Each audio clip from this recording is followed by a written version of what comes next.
دولت کا کثرت سے مل جانا یا نہ ملنا یہ کوئی بات نہیں ہے. دولت اللہ انہیں بھی دیتا ہے جن پہ راضی ہوتا ہے اور انہیں بھی دیتا ہے جن پہ ناراض ہوتا ہے. قارون کو دولت دی، فرعون کو دولت دی، بادشاہت بھی دی. حامان ہے، شداد ہے، شدید ہے، کتنے کتنے دولت مند اور تخت و تاج کے مالک گزرے. اللہ ان پہ راضی نہیں تھا، لیکن ان کو بھی دولت دی جن پہ راضی تھا. حضرت عثمان غنی کو دولت عطا کی.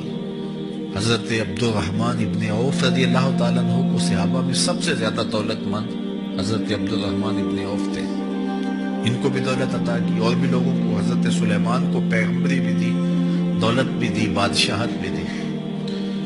تو دولت وہ اسے بھی دیتا ہے جس پہ راضی ہوتا ہے، اور دولت اسے بھی دیتا ہے جس سے راضی نہیں بھی ہوتا.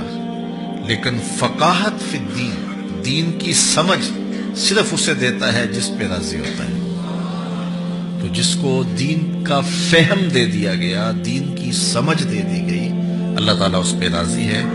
جس کی بھلائی چاہتا ہے، جس کی بہتری چاہتا ہے، اس کو اللہ تعالیٰ جل شانہ دولت دین دے دیتا ہے اور دین کی سمجھ عطا کر دیتا ہے.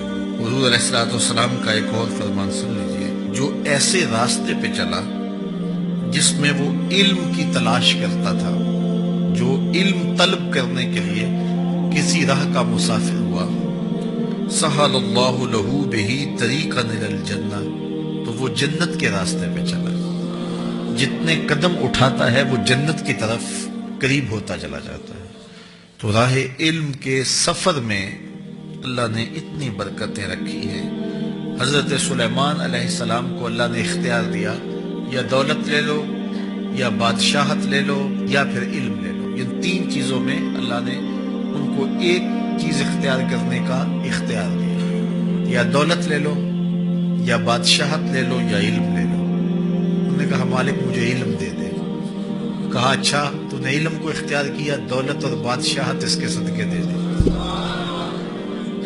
ایک زمانے میں ایک ملک نے دوسرے ملک پر قبضہ کر لیا، تو جو بادشاہ وقت تھا اس کو گرفتار کر لیا. تو جب گرفتار کر کے دربار میں لایا گیا تو وہ جو دوسرے ملک کا محکوم بادشاہ تھا وہ سامنے کھڑا ہے.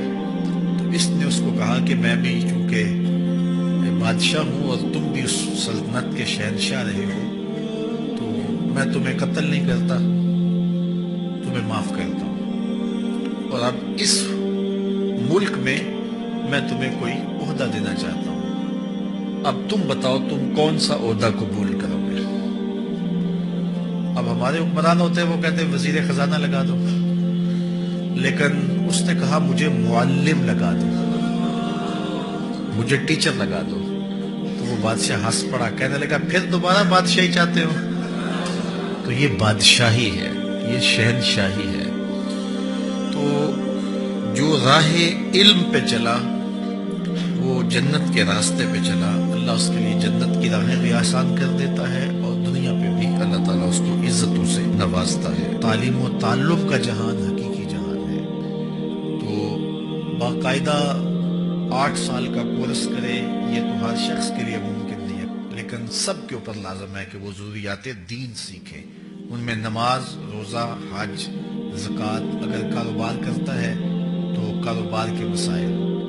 اسی طرح جو ہے وہ کفر، اسلام، بنیادی عقائد، یہ وہ چیزیں ہیں جو ہر ایک شخص کے اوپر جو ہے وہ سیکھنی واجب ہے اور ضروری ہے. تو ان کو سیکھ